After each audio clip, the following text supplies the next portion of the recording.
कुब्जा को भी आगे करने के बाद करेण वामेन शरीर मुद्यम साज्यम कृत्वा, यानी कि भगवान ने करेण वामेन बाएं हाथ से खाली लगा दिया, बाएं हाथ से इसे ठोड़ी में लगाया और वो कुब्जा का जो वो था टेढ़ा मेढ़ा पर था वो सारा का सारा समाप्त हो गया। आगे भगवान गए जहाँ पर धनुष रखा था, एक दंडम मर्दम, और जैसे कहा कि मस्त वाला हाथी आता है और ईख को काट करके तोड़ के फेंक देता है, भगवान ऐसे गए और बाएं हाथ से उठा करके उस धनुष को भगवान ने क्या किया, तोड़ दिया। बोलो वृंदावन बिहारी लाल की। अब कंस को ये पता लगा कि वो भगवान शिव का धनुष टूट गया है, क्योंकि भगवान ने वरदान दिया था कि जो इस धनुष को तोड़ेगा वो तुमको छोड़ेगा नहीं। अब कंस को पता लगा तो कंस ने चाणूक, मुष्टि, जो उसके बड़े बड़े राक्षस थे, उसने कहा कि तुम भगवान को किसी भी प्रकार से मार करके समाप्त कर दो। अब ये बड़े बड़े राक्षस आए, भगवान से कहने लगे कि हे कन्हैया, तुमने क्या राक्षसों में, तुम मेरे साथ मल युद्ध करो, द्वंद्व युद्ध करो।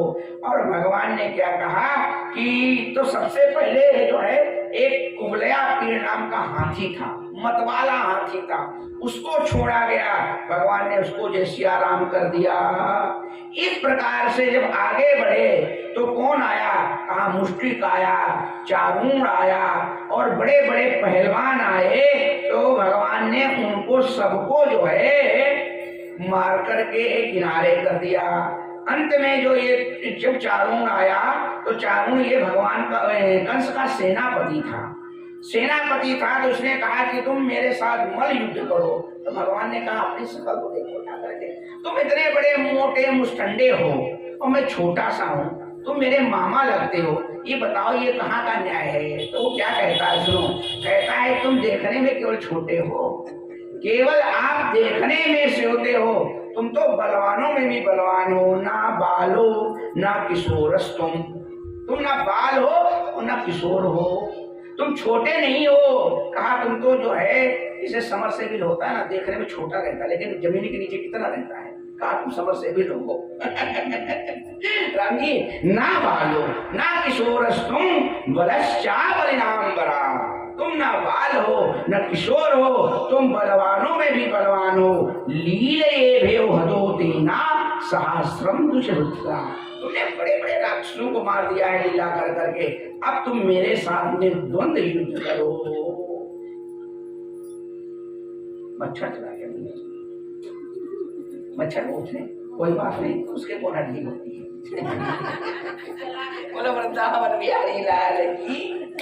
तो राम जी हो गया, जब घर निकल गया, अगर कहीं गले में चला जाए मच्छर तब बड़ी आफत हो जाती है। जला है कोई बात नहीं, आप कितना जलाओगे। आपके कान में मधुमक्खी घुस गई, बाप रे बाप, वो छक्का तो नहीं लगाई। वृंदावन बिहारी लाल की। तो राम जी, कभी कभी मच्छर गले में घुस जाता तो बड़ा कष्ट देता है। ये तो ऊपर ही था, हमने जैसे चारों मुष्टि को मारा ना भगवान, ऐसे हमने सीधा कर दिया। ये मच्छर जो है बड़े खतरनाक होते हैं और इनका जो संकल्प है बड़ा खतरनाक है कि हम खून ही पिएंगे। तो आप देखो कितना बड़ा संकल्प है कि मैं पानी नहीं पी सकता हूँ, मैं जब तक जिंदा रहूंगा तब तक खून ही पीऊंगा, लेकिन भगवान उसकी खून की व्यवस्था करते हैं।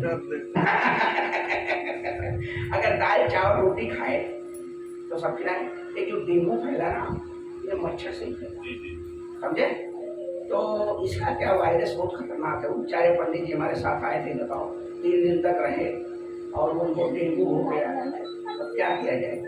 तो राम जी, ना बालो न किशोरस्तुम वलश्चा बलिनाम्बरः लील एवो हतो तेना सहस्रा दुपसत्वम प्रत्य। तुमने बहुतों को मार दिया है और तुमने बड़ा माखन मिश्री खाया है, तुम्हारे अंदर बड़ा बल है। जो लोगों को ये बुद्धि में घुस जाता है कि अगर हम सात्विक रहेंगे तो हमको बल नहीं आएगा, इसलिए सब भक्षा भक्ष खाते हैं, नहीं खाते हैं। तो कहा ये भक्षा भक्ष खाने वाले कभी सात्विक जो है ताकतवर नहीं हो सकते हैं। वो तो खाली जो है मन का विकार शांत करते हैं। जो सात्विकपन में ताकत और बल है, बुद्धि है, वो किसी चीज में है नहीं, ये खाली कहने का लोगों का अपने मन का भ्रम है। अंदरूनी ताकत तो कैसे आती है? कहा अंदरूनी ताकत तो साधना, उपासना और सात्विक जितने आप रहोगे उतने ही आएगी। भगवान ने इनको भी जय जय सीताराम कर दिया। आगे भगवान बढ़े, ये कंस को पता लगा तो कंस घबरा गया कि अब वो जान गया कि अब मैं बचने वाला नहीं हूँ। अनेक प्रकार के कंस ने उपाय किए, लेकिन उसका एक भी उपाय भगवान के सामने नहीं चला। भगवान कूदे और कंस सिंहासन पे बैठा था, तो भगवान जैसे कूदे तो कंस का जो केश था उस केस को ही उन्होंने पकड़ लिया। केस को क्यों पकड़ा? कि देखो तुमने देवकी के केस पकड़े थे। जब आकाशवाणी हुई थी ना, उसने कहा तो केस देवकी को पकड़े थे, तो भगवान ने केस पकड़े और उसको जो है उससे सिंहासन से गिरा दिया और वहीं पर जय जय सीताराम हो गया। बोलो वृंदावन बिहारी लाल की जय। आइए 2 बार कीर्तन करें, फिर आगे की चर्चा करते हैं। कंस मर गया ना, 7:30 बज गया, आधा घंटा बचा है, आधा घंटे बड़ी कथा होती है, लेकिन चलो चिंता न करो, गाएंगे। गोविंद जय जय गोपाल जय जय, गोविंद जय जय गोपाल जय जय। कोई बढ़िया भजन सुना दो बाबू। आप कीर्तन करा रहे हैं। कीर्तन ऐसे भजन सुना दो। बोले कृष्ण कन्हैया लाल की, भक्तवत्सल भगवान की, कंस मर्दन भगवान की। कंस भगवान की जय बोल रहे हो? चलो सुनाओ। कंस मर्दन भगवान, अच्छी ओ हम जाए कंस भगवान की जय बोल रहे थे। कंस को मारने वाले भगवान श्री कृष्ण की चलो जय। चलो चलो। क्योंकि देवता लोग जय जयकार करने लगे जब कंस जैसा असुर मरा। हाँ सुनाओ। बोले कृष्ण कन्हैया लाल की। आइए 2 बार भगवान नाम संकीर्तन, तत्पश्चात भगवान की मंगलमय कथा।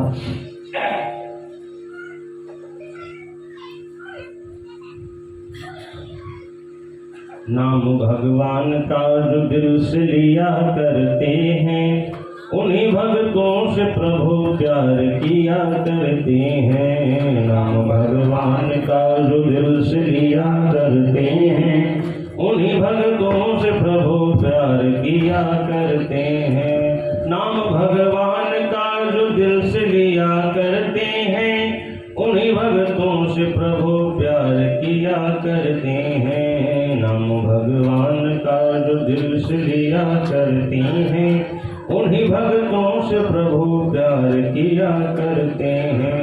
कहाँ भगवान कहाँ दीन सुदामा देखो, कर दिया पल में धनी दीन सुदामा देखो।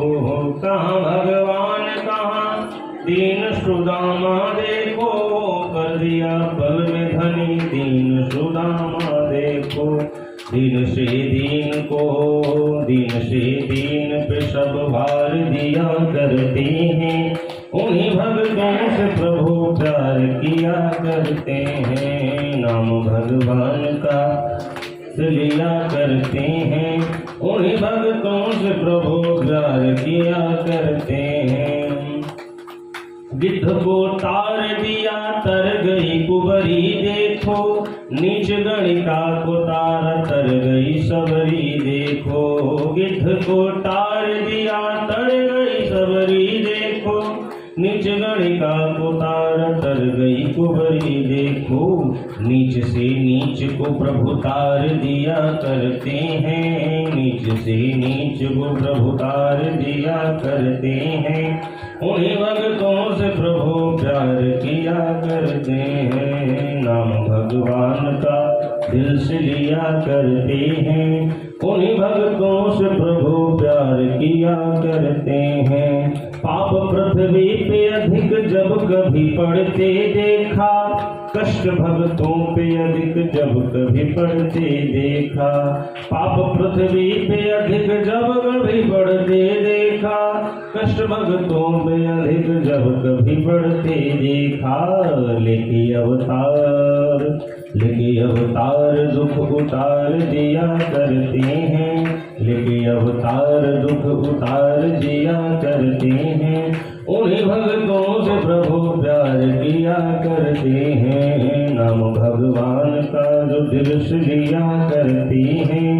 उन्हीं भक्तों से प्रभु प्यार किया करते हैं। बोले कृष्ण कन्हैया लाल की। तो भगवान ने जो है कंस का उद्धार कर दिया। भगवान मारते नहीं हैं, भगवान क्या करते हैं? मारते हैं, उद्धार करते हैं।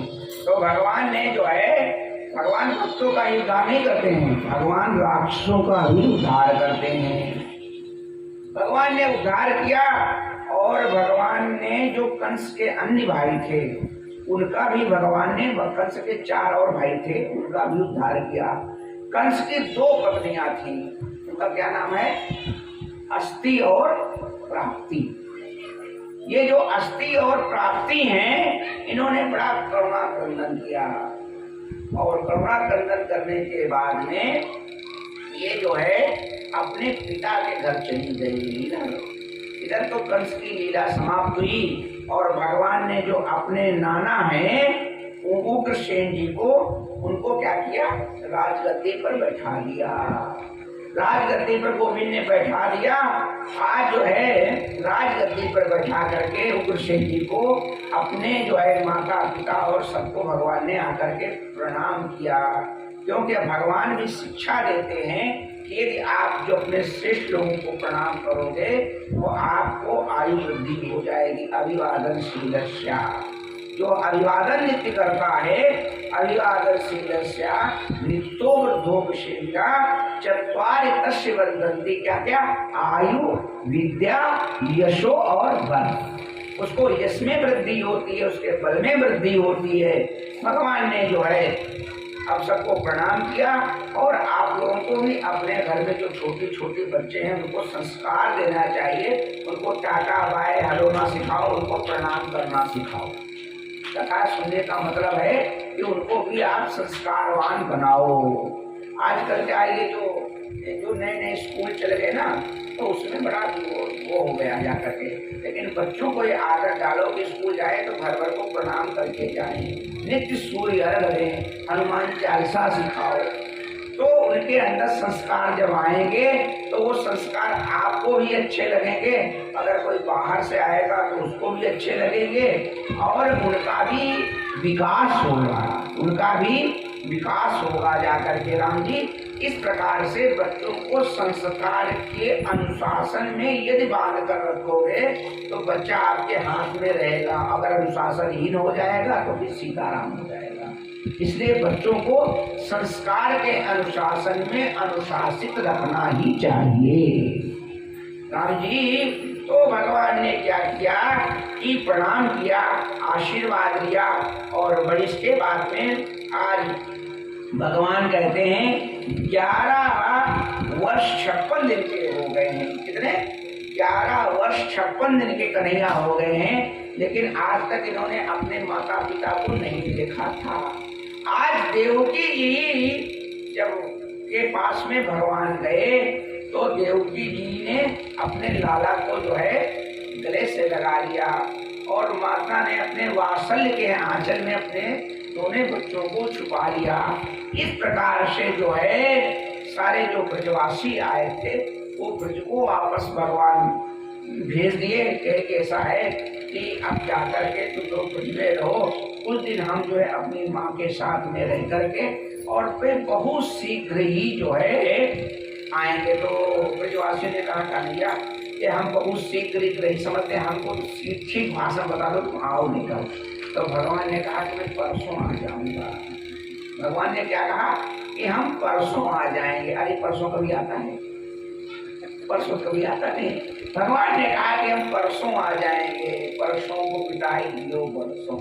तो भगवान जो है कहा हम परसों आ गए। अब ये सारे के सारे जो भगवान के इष्ट मित्र थे, नंद बाबा थे, वो बड़े उदास होकर के जैसे कहा कि जो है बने फिरे बनिक जी मूल गमाई। हाँ, ये चौपाई तो है। मानस में क्या है? जब श्री सुमंत जी महाराज राम जी को छोड़ के बन के आते हैं तो गोस्वामी तुलसीदास जी वहीं पर यही लिखते ना, कहा जैसे कोई बनिया व्यापारी व्यापार करने के लिए जाए कहाँ, विदेश में, और उसका समूल धन नष्ट हो जाए। गोस्वामी तुलसीदास जी बड़े दार्शनिक कवि हैं और इनको देखो कितना दर्शन भरा है, यानी कि सब कुछ लगता है इन्होंने करके देख लिया है। गोस्वामी तुलसीदास जी इतने दार्शनिक कवि है कि जैसे मालूम होता है कि देखो एक बात है, दार्शनिक तो कहो, गोस्वामी तुलसीदास जी ने 70 वर्ष की अवस्था में रामचरितमानस का निर्माण किया, यानी कि पूरा जीवन का अनुभव उसमें पिरो दिया। और लिखते हैं क्या, फिरे वो बनी जीव मूरी कमाई, मूरी माने जो मूलधन है उसको भी जैसे समाप्त करके आ रहा हो, जैसे उसको चिंता रहती है। तो मूलधन क्या है, कहा भगवान ही हमारे जीवन के मूलधन, भगवान ही मेरे प्राण सर्वस्व हैं। आज ये सारे के सारे जो ब्रजवासी हैं वो भी बड़े उदास और निराश होकर के ब्रजमंडल में जाते हैं। इधर जो है देवकी और वसुदेव ने ब्राह्मणों को बुलाया और भगवान का संस्कार कराया। जब बच्चे बड़े हो जाते हैं तो उनके संस्कार होते ना, तो कहा कि भगवान का यज्ञोपवीत संस्कार किया, और यज्ञोपवीत संस्कार करने के बाद में फिर भगवान को गुरुकुल भेज दिया पढ़ने के लिए। भगवान पढ़ने के लिए कहाँ गए, कहा मथुरा से भगवान उज्जैन गए। उज्जैन महाकालेश्वर की नगरी है ना, वहाँ संदीपनी जी का आश्रम था, वहाँ पर भगवान गए। संदीपनी के आश्रम में जाकर के भगवान ने शिक्षा ग्रहण की, और शिक्षा ग्रहण करके भगवान गए वहाँ पर सुदामा नाम के से मित्रता हुई। भगवान ने शिक्षा ग्रहण करने के बाद पुनः जो है वापस कहाँ आए, मथुरा आए। जब भगवान शिक्षा ग्रहण करके मथुरा आए तो एक दिन माता देवकी ने अपने भगवान के लिए बढ़िया बढ़िया पकवान बनाया, क्योंकि भगवान इधर जो है शिक्षा ग्रहण करें, खिलाने पिलाने का अवसर मिला नहीं। तो माता ने सोचा कि भगवान को बढ़िया बढ़िया कुछ खिलाएं। जब लड़का घर में आता है बाहर से पढ़ाई लिखाई नौकरी करके, तो माँ को क्या चिंता रहती है कि बेटे को अच्छा अच्छा खिलाएं। इसको कढ़ी नहीं खाने को मिली होगी वहाँ, इसको पकौड़ी खाने को नहीं मिली होगी वहाँ, इसको मालपुआ खाने को नहीं मिला, ये तो सोचती है। फिर लड़के से पूछती है भैया ये बताओ और क्या खाओगे।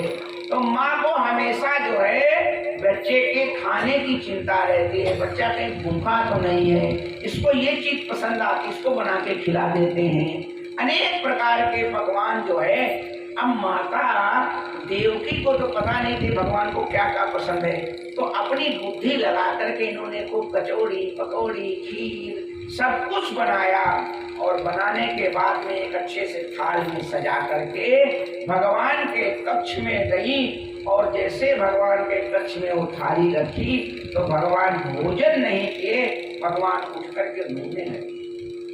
अब माता बड़ी चक्कर में पड़ गई कि ऐसा कौन सा अपराध हो गया हमसे कि भगवान ने थाली देखी और थाली को देखने के भगवान रोने लगे।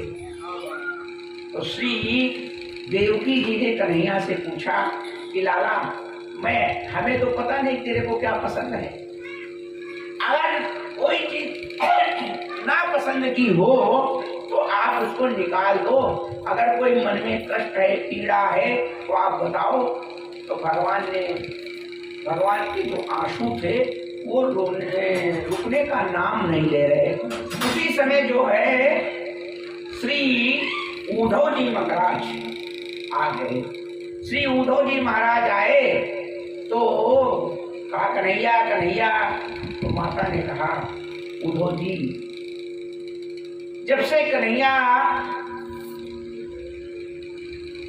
गुरु के यहाँ से आया है पढ़ करके, तब से जो है बड़ा उदास रहता है।